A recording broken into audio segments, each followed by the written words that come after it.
The symptoms are also vary depending on the specific joint involved.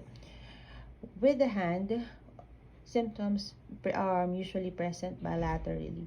There is symmetrical joint involvement, and this usually involves the distal interphalangeal joints, the proximal interphalangeal joint, and the thumb bases.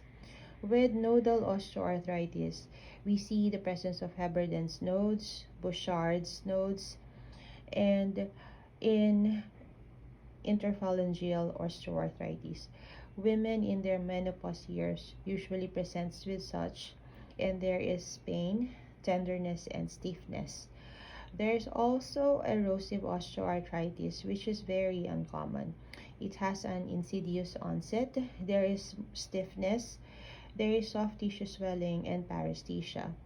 This affects multiple interphalangeal joints. However, distal interphalangeal joint is more affected than the proximal. The knee is the most common joint involved in osteoarthritis. This is usually bilateral, but more commonly one side is affected more than the other. There is patellofemoral joint involvement as well as the medial tibiofemoral. Hip osteoarthritis is also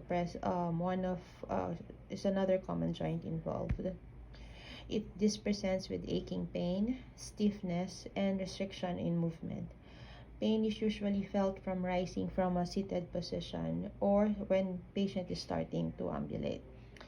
Facet joint involvement is also another classification or type of joint involved.